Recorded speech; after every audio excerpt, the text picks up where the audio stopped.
نبی کون ہے؟ صبر ایوب علیہ السلام۔ مشہور ہے دنیا میں کہ ایوب علیہ السلام کا جو صبر ہے وہ ضرب المثل بن گیا، وہ ایگزامپل بن گیا۔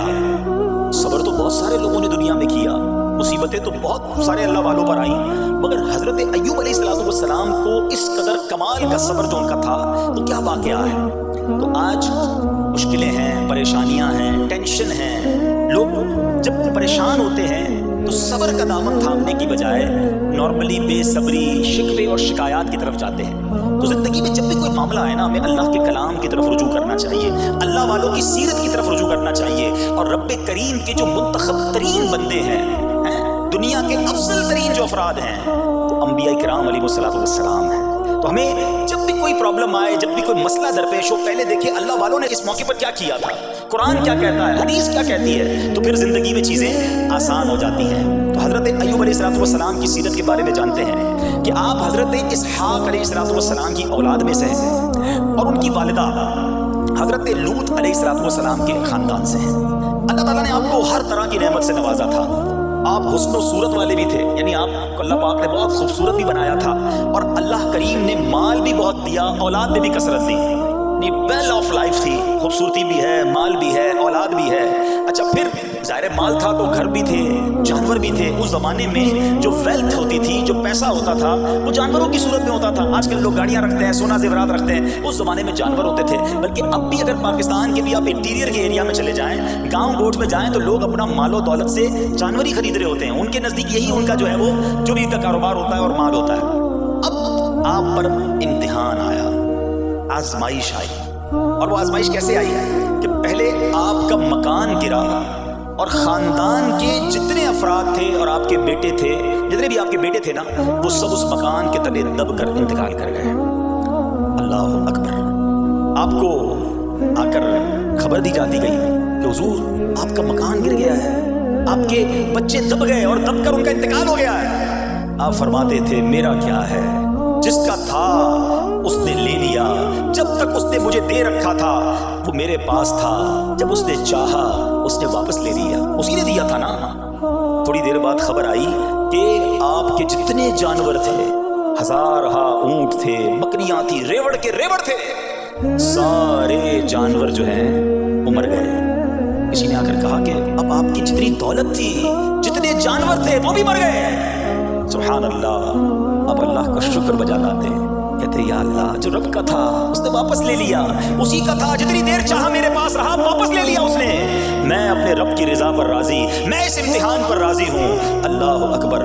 اب کیا ہوا کہ آپ کی تمام کھیتیاں اور جو باغات تھے، بہت بڑی زمینیں تھیں، بڑے بڑے کھیت تھے، وہ بھی سارے کے سارے برباد ہو گئے۔ کسی نے آ کر بتایا کہ حضور اب تو کھیت بھی گئے، اب باغات بھی گئے۔ آپ نے فرمایا جس کا تھا اس نے لے لیا، میں اس کی رضا پر راضی ہوں، جب تک میرے پاس تھا وہ میرے پاس تھا، رب نے واپس لینا چاہا اس نے لے لیا۔ اب he was empty handed، یعنی اب کچھ بھی نہیں تھا، نہ بچے ہیں، نہ مال ہے، نہ جانور ہے، نہ مکان ہے۔ مگر حضرت ایوب علیہ السلام کی زبان پر پھر بھی شکر ہے، اب بھی شکر ہے، شکوہ نہیں ہے کہ اللہ میں تیری رضا پر راضی ہوں۔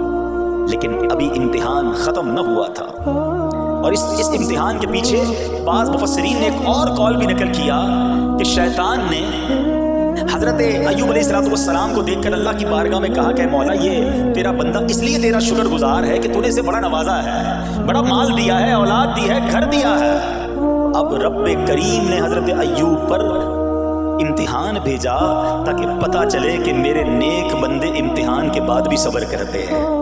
لیکن اب سب چلا گیا نا، تو شیطان نے کہا کہ ابھی جان تو باقی ہے نا، صحت تو باقی ہے۔ اللہ اکبر۔ مزید آزمائش آئی، اور یہ ہوا کہ آپ کو بیمار کر دیا گیا، مبارک جسم پر بڑے بڑے آبلے پڑ گئے، پھوڑے جس کو کہتے وہ پڑ گئے۔ اس حال میں آپ کے سارے دوست بھی آپ کو چھوڑ کے چلے گئے۔ آج کل ویسے بھی حال ایسا ہی ہے جناب، جب تک پیسہ ہے، شہرت ہے، آپ کے پاس کوئی مال ہے تو آس پاس بہت سارے لوگ ہوتے ہیں، مگر جب یہ سب چیزیں چلی جائیں نا تو بعض اوقات ایسی کنڈیشن میں اپنے اور پرائیوں کی جانچ بھی ہو جاتی ہے کہ اب کون کھڑا ہے۔ دوستی مال کے لیے تھی، دوستی شہرت کے لیے تھی، دوستی منصب کے لیے تھی، یا کسی کی ذات سے واقعی خالص دوستی تھی؟ اب کیا ہوا، آپ کے سارے رشتہ دار، سارے دوست بھی دور چلے گئے، سوائے آپ کی فرما بردار زوجہ تھی جن کا نام تھا رحمت بن افراہیم، اور یہ حضرت یوسف علیہ السلام کی پوتی بھی تھی، اللہ کے نبی کی آل سے تھی، وہ آپ کی خدمت کرتی رہی۔ اب جسم پر پھوڑے ہیں، آبلے ہیں، ایک بیوی ہے، نہ پیسہ ہے، نہ مال ہے، نہ بچے، واٹ ایور جو تھا سب ختم، مگر زبان ہے کہ اس پر پھر بھی اللہ کا ذکر جاری ہے، پھر بھی شکر جاری ہے، پھر بھی صبر ہے۔ بات کرنا آسان ہے جناب، مشکل آئے اور صبر کرے بندہ، اصل امتحان یہ ہے۔ زبان پر شکوے رنجو علم لایا نہیں کرتے، زبان پر شکوے رنجو علم لایا نہیں کرتے، نبی کے نام لیوا غم سے گھبرایا نہیں کرتے۔ ہم میں سے کسی کو ایسی آزمائش نہیں آئی نا، چھوٹی موٹی آزمائشیں تو آتی رہیں گی۔ ایک بات یاد رکھنا، یہ زندگی کی جو گاڑی ہے نا، یہ مسائل کے پہیوں پر ہی چلتی ہے۔ ہمیں بعض اوقات کسی کی گاڑی، کسی کا مکان، کسی کا خوبصورت چہرہ، کسی کی مسکراہٹ دیکھ کر لگتا ہے یار یہ تو دنیا کا سب سے سخی آدمی ہے۔ ایسا نہیں، وہ یہ نہ سمجھے کہ سارا جہاں جناب سخی ہے اور میں اکیلا دکھی ہوں، ایسا نہیں ہوتا، بلکہ ہر اس جہاں میں تقریباً ہر بندہ ایسا ہوتا ہے جس کے ساتھ کوئی نہ کوئی دکھ لگا ہوا ہوتا ہے، کوئی نہ کوئی پریشانی ہے۔ کسی کو مال کی پریشانی، کسی کو روزگار کی پریشانی، کسی کو بیماری لگی ہے، کسی کو اور ٹینشن ہے۔ تو یہ کبھی بھی نہ سوچے کہ میں زندگی گزاروں گا اور کوئی ٹینشن نہیں آئے گی۔ تیار رہو امتحان کے لیے، امتحان ضرور آنا ہے۔ اب کمال یہ ہے کہ اس امتحان میں پاس کون ہوتا ہے۔ حضرت ابراہیم پر امتحان آیا، زبان پر صبر ہے، شکر ہے، شکوہ نہیں ہے۔ اب کیا ہوا کہ آپ کا سال ہاں سال تک یہ محال رہا، یہ 2-4 مہینے کا پرابلم نہیں تھا، کئی سال تک آپ بیمار رہے۔ آپ کی زوجہ جو ہے وہ خدمت کرتی رہی۔ اچھا یہاں ایک غلط فہمی دور کر دوں کہ کچھ لوگ یہ کہتے ہیں، یہ کتابوں میں پتہ نہیں کچھ کتابوں میں لکھ دیا گیا کہ حضرت ایوب علیہ السلام کو معاذ اللہ کوڑ کی بیماری ہو گئی تھی۔ ایسا بالکل نہیں تھا، کوڑ کی بیماری نہیں ہوئی تھی، بلکہ نہ کوڑ ہوا نہ جزام ہوا، آپ کو جسم پر پھوڑے پھنسیاں جن کو کہتے ہیں آبلے نکل آئے تھے، کیونکہ کوڑ کی بیماری وہ ہوتی ہے کہ جس سے لوگ نفرت یا حقارت کرتے ہیں۔ اللہ کے کسی بھی نبی کو کبھی بھی کوئی ایسی بیماری نہیں ہوئی جس کی وجہ سے لوگ اس سے حقارت یا نفرت کریں یا دور بھاگیں، کیونکہ اللہ نے ان نفوس قدسیہ کو، ان نیک بندوں کو، ان منتخب شخصیات کو لوگوں کی ہدایت کے لیے بھیجا ہے۔ ان کو کبھی کوئی ایسی چیز نہیں ہوئی کہ جس سے لوگ گھن کھا کر دور بھاگیں، تو یہ بالکل غلط ہے۔ البتہ آپ کے جسم پر آبلے تھے، پھوڑے تھی، اور اللہ اکبر آپ اس حال میں کیا رب سے عرض کرتے تھے؟ آپ عرض کرتے تھے، قرآن میں یہ الفاظ موجود ہیں، انی مسنی الضر وانت ارحم الراحمین۔ ترجمہ کیا ہے؟ مجھے تکلیف پہنچی اور تو سب مہر والوں سے بڑھ کر مہر والا ہے، رحم کرنے والوں میں سب سے بڑھ کر رحم کرنے والا ہے۔ یعنی اللہ کی بارگاہ میں یہ عرض کرتے تھے، یا اللہ تکلیف پہنچی ہے، رحم تو نے کرنا ہے، تو ارحم الراحمین ہے۔ زمانے سے نہیں کہتے تھے۔ یہاں ایک اور پرابلم ہے، میں کوئی مسئلہ ہوتا ہے، پرابلم آتی ہے، ہم ساری دنیا سے کہتے ہیں یہ مسئلہ ہو گیا، یہ پرابلم ہو گئی۔ نہیں، ساری دنیا میں سے کوئی آپ کا مسئلہ حل نہیں کر سکتا۔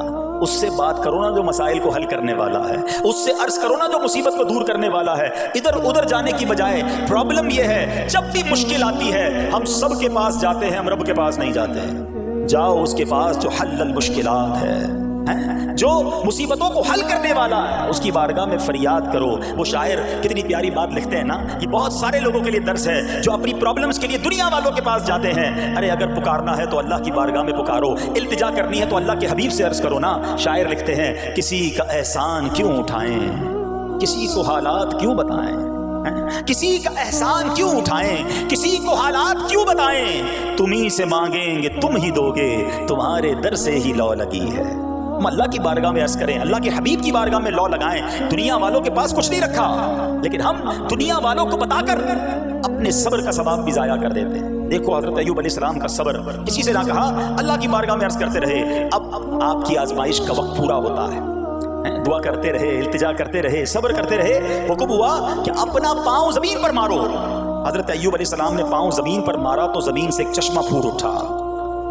حکم الہی سے حکم دیا گیا کہ اب اس پانی سے غسل کرو۔ آپ نے جب اس پانی سے غسل کیا تو آپ کی تمام بیماریاں دور ہو گئی۔ پھر آپ 40 قدم چلے، دوبارہ زمین پر قدم مارنے کا حکم دیا۔ قدم مارتے ہی ایک اور خوبصورت لذیذ ٹھنڈے پانی کا چشمہ نمودار ہوا۔ پانی ٹھنڈا، میٹھا اور لذیذ تھا۔